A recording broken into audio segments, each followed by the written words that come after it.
pe teren. Nu poate risca și a trimis pilierii cu care a început. A rămas doar Adrian Stross în linia întâi, talonerul care l-a înlocuit pe Bismarck du Plessis. Introducere istorică pentru Hivasa. Japonezii încearcă să-i împingă pe sud-africani în terenul lor. Este offside. Lovitură de pedeapsă pentru Japonia când am intrat în prelungirile meciului. Să vedem cum vor juca japonezii această fază. Dacă aleg transformarea, Goromaru ar putea egala situația. Cer grămadă, incredibil! Incredibil, japonezii cer grămadă, vor să înscrie eseul victoriei. Ce atitudine au acești ruibii japonezi! Nu le e frică deloc de marele gigant pe care vor să îl răpună, pe marea bestie, pentru că îl vedem în aceste imagini pe Tendaim Tavarira. Au cerut grămadă japonezii, joacă până la capăt această partidă. Repunerea lui Hivasa.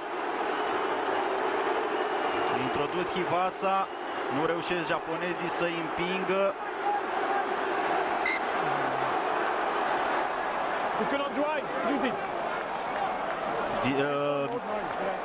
Spune că arbitrul cere refacerea grămezii.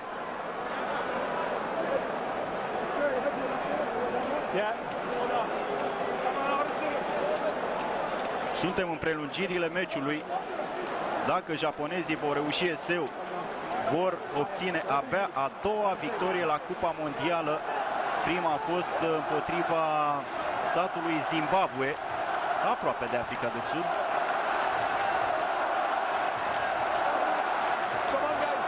Dar cum ar fi să învingă Africa de Sud?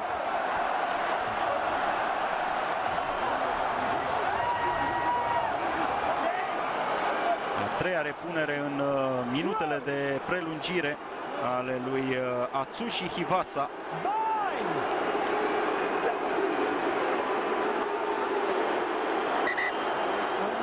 Se prăbușesc cele două linii întâi și din nou se reface grămada.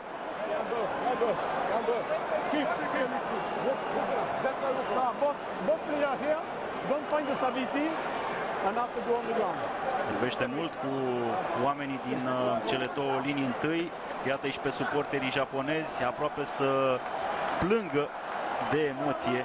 S-ar fi putut mulțumi japonezii cu 2 puncte în urma egalului, dar și-au dorit să joace până la capăt pentru o victorie uluitoare, o victorie istorică.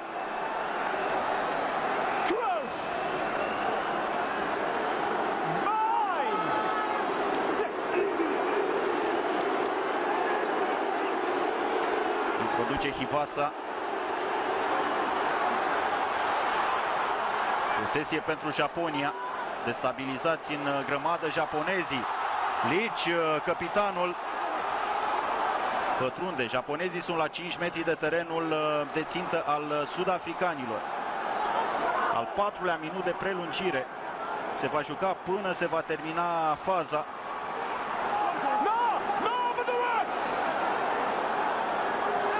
Hivasa scoate balonul. Se apără bine sud-africanii deocamdată. Hivasa scoate pe linia de 3 sferturi. Încearcă o pătrundere Craig Wing. Este placat foarte repede. Hivasa din nou pentru Lige. Atacă o zonă mai liberă. A fost placat de Du Plessis. Încearcă pe partea stângă acum japonezii. Atenție! Atenție! Este seu! Este seu și victorie pentru Japonia! Este seu pentru Japonia! Miracol făcut de Eddie Jones și jucătorii săi. Japonia bate Africa de Sud! E cea mai mare surpriză din istoria Cupei Mondiale. Japonia reușește să învingă Africa de Sud 34-32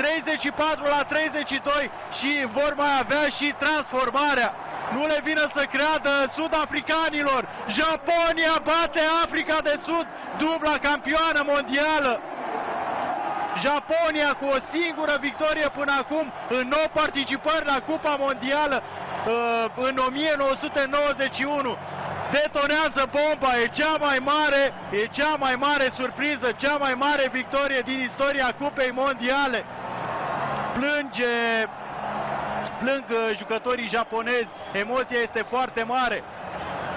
Iată cum au reușit să ducă balonul până în aripa stângă. N-au reușit să se apere sud-africanii și este eseul victoriei înscris de Kern Hesketh. Jucătorul cu numărul 23, intrat și el în repriza a doua. Hesketh reușește un eseu pentru istorie. Probabil că Heineke Meyer, antrenorul Africii de Sud, va rămâne închis în casă pe toată durata Cupei Mondiale. Nu mai contează, Goromaru a ratat, dar este victorie pentru Japonia. 34-32. E un miracol care s-a întâmplat în această seară la Brighton. Japonia învinge Africa de Sud, e incredibil, dar perfect meritat, pentru că Japonia a evoluat cu inima, cu multă ambiție, iar Africa de Sud a crezut că e suficient să trimită tricourile pe teren, umbrele jucătorilor. Japonia reușește cea mai mare surpriză din istoria Cupei Mondiale. 34-32 învinge Africa de Sud. E o cupă mondială a surprizelor. A început nemaipomenit. E incredibil. Japonia, victorie cu dubla campioană Africa de Sud. Bucuria japonezilor, sud-africanii nici măcar nu se mai văd, au părăsit deja terenul cu capul plecat. Iată-l pe antrenorul sud-africanilor, Heineke Meyer, care își cheamă oamenii aproape. Iată-i pe sud-african, până la urmă erau pe teren, dar nu se vedeau în acel cadru pentru că nu merită să se vadă. Japonia este marea performeră, este echipa surpriză, este echipa miraculoasă a Cupei Mondiale, ediția Marea Britanie 2015. A fost un meci teribil, va mai fi unul începând cu ora 22. Irlanda va juca, nu Irlanda, Irlanda a jucat deja, Franța va juca cu Italia în grupa României, dar rămânem cu acest moment istoric unic. Japonia, o echipă de lume a treia a rugby-ului, reușește să învingă dubla campioană mondială Africa de Sud. A fost un meci superb, un meci extraordinar, o istorie trăită sub ochii noștri la Brighton în această seară. Sunt Severin Călinescu. Rămâneți pe DigiSport. La revedere!